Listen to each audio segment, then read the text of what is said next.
Assalamualaikum warahmatullahi wabarakatuh. Perkenalkan, nama saya Aulia Zahra Islam.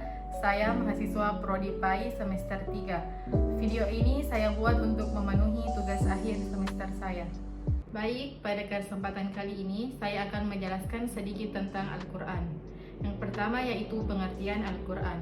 Al-Quran menurut bahasa yaitu bacaan atau sesuatu yang dibaca secara berulang-ulang. Sedangkan menurut istilah, Al-Quran adalah wahyu yang diturunkan Allah Subhanahu wa Ta'ala kepada Nabi Muhammad melalui malaikat Jibril. Selanjutnya yaitu sejarah turunnya Al-Quran. Sejarah turunnya Al-Quran berlangsung selama kurang lebih 23 tahun dan dimulai pada tahun 610 Masehi pada saat Nabi Muhammad SAW berusia 40 tahun. Sedangkan peristiwa pertama yaitu di Gua Hira atau Bukit Cahaya pada tanggal 17 Ramadan tahun 610 Masehi. Dan sejarah turunnya Al-Quran terbagi menjadi dua periode. Yang pertama yaitu periode Makkiyah. Periode Makkiyah berlangsung selama 12 tahun 5 bulan 13 hari. Dimulai dari 17 Ramadan atau tahun 41 kelahiran Nabi hingga Rabiul Awal 54 kelahiran Nabi. Yang kedua yaitu periode Madaniyah. Periode Madaniyah berlangsung selama 9 tahun 9 bulan 9 hari. Dimulai pada tahun Rabiul Awal 54 hingga Zulhijjah 63 kelahiran Nabi Muhammad SAW atau 10 Hijriah. Istilah nuzulul Quran yang pertama yaitu berasal dari kata nazzala yunazzilu tanzilan yang artinya turun secara bertahap. Sedangkan yang kedua yaitu berasal dari kata anzala yunzilu inzalan yang artinya menurunkan. Selanjutnya yaitu pengumpulan Al-Quran. Dalam pengumpulan Al-Quran ada beberapa tahapan, yaitu yang pertama dimulai sejak pada zaman Nabi Muhammad SAW. Kemudian dilanjutkan pada masa Khalifah Abu Bakar atas usulan Umar bin Khattab. Selanjutnya karena banyaknya penghafal Al-Quran yang gugur dalam perang Yamamah.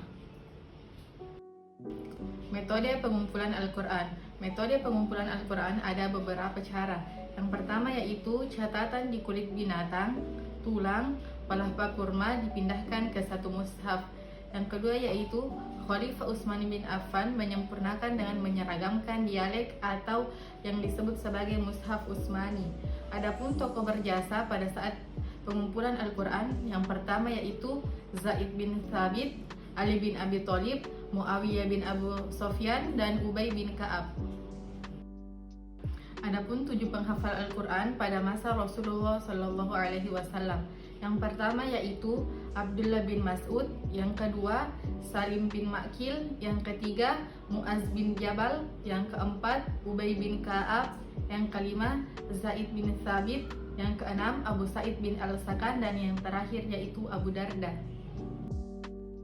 Selanjutnya yaitu hikmah diturunkannya Al-Quran. Hikmah diturunkannya Al-Quran ada beberapa, antara lain yaitu sebagai petunjuk untuk orang-orang yang bertakwa dan beriman, dan untuk penguat Rasulullah SAW dalam menghadapi tantangan dari kaum kafir Quraisy, dan bentuk mukjizat membuktikan bahwa Al-Quran adalah wahyu Allah Subhanahu wa Ta'ala, bukan rekayasa manusia. Dan yang terakhir yaitu perbaikan umat untuk memperbaiki sikap, mental, dan tradisi umat di masa jahiliyah.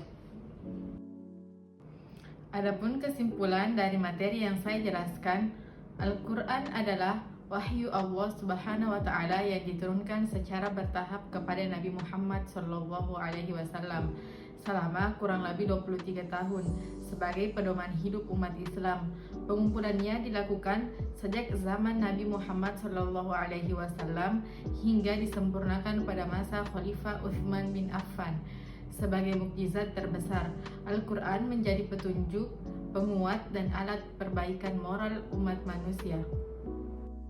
Baik, itulah tadi materi yang sempat saya sampaikan. Lebih dan kurangnya mohon dimaafkan. Wabillahi taufiq wa hidayah wal irsyad. Wassalamualaikum warahmatullahi wabarakatuh.